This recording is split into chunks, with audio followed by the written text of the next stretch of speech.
Well now, what can we say about that? How you doing, Dick? Ordinary Eccentric here calling you again. I didn't call you. What am I saying? You called me. You punched into me. You went, I wonder what this gonna be. Let me look. I'm gonna look at this and see if it's real. Click. well, here you are. I'm real. How you doing? All's cool today. The world's a good old place. It's a beautiful world. Beautiful, beautiful, beautiful world. I'm looking in your eyes there to see if I can see who you are. See your reflection in my eyes? You can see the camera. You see the reflection. Maybe we can have one of them little things now where you know, like in a barber shop, where you look in the mirror and you see the mirror behind you, and you have this repeating mirror that goes on and on and on and on like that, and yeah, that can kind of make you think the world's gonna be here till eternity. But you know, did you know that most every one of us is mortal? Yeah. Almost every one of us. I don't know what that noise is. Let's turn that off. That sound, I don't like all them sounds. Did you know that almost every one of us is mortal? Almost every single one of us is going to die one day. Did you realize that? We ain't going to be here forever. You know, there's this thing called life. We're carbon-based matter, they tell me. Carbon-based. That means we eat too much carbon paper. We're all made of carbon paper. Did you know that? We're made of carbon paper, and they say we emit carbon.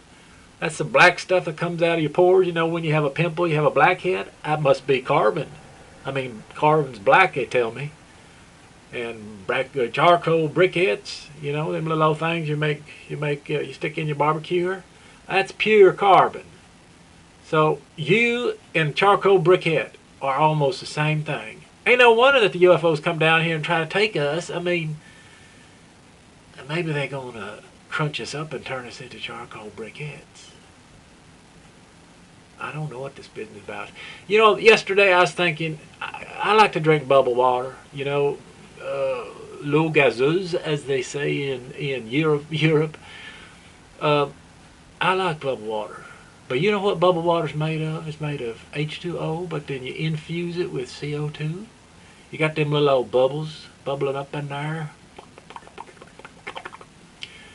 And I was thinking yesterday, you know, I am doing my part for global warming. You know, I'm trying not to be wasteful, and I don't flush the toilet more than 2-3 times a day. And, you know, I don't want to contribute to global warming by putting out too much biological stuff that goes out to the, you know, and I try not to drive my automobile, my truck. I try not to drive my little old truck anywhere if I can ride my bicycle or I can walk in my boots. But you know, it dawned on me yesterday that I was contributing to global warming because I drink bubble water.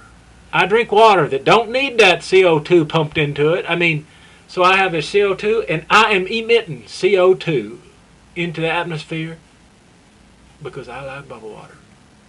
You people who like bubble water like me, you know, like Evian, you know, that stuff ain't usually carbonated, but what you call that stuff? That French stuff starts with a P. Pyrene, poopy, whoopy. I don't know. Can't remember what to call it. Perrier, that's the stuff. Perrier, you know. Perrier comes from deep down in the earth, where it gets carbon bubbles coming up out of the dinosaurs. They carbon-based too, you know. They's carbon-based, and they bubbled up on out, and they turned into Perrier. I mean, you know, now here we are drinking the stuff, and we're contributing to global warming because we won't do our water without bubbles.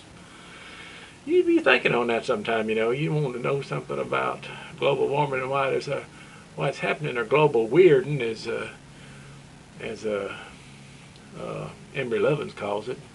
Emery Lovins is from the Rocky Mountain Institute in Aspen, Colorado. I've been there visiting his place and have a look around there, and they do some great stuff over there at Aspen Institute, Rocky Mountain Institute. And you know, I don't know that he'd like me drinking bubble water. I have to ask him sometime. You reckon that's all right? Anyway, I'm kind of nervous about that today, so just let you know. I ain't seen no UFOs today. You know, I don't know why I'm trying. Yeah, I'll get comfortable here. Oh my foot's hurting. Oh my, oh boy, that hurts. Oh my. Hi. Whew. My foot's asleep and I bunged it. I banged it on something iron. You know when you bang a foot that's already asleep, and you bang it trying to wake it up? I mean, I didn't bang it trying to wake it up, it just tried to wake up, and it cried like a baby. Whew! Oh boy. Well, anyway, I'm going to have to go get myself some bubble water. I was talking about global warming's making me thirsty. Well, talk to you later. So, you be good now. Bye-bye.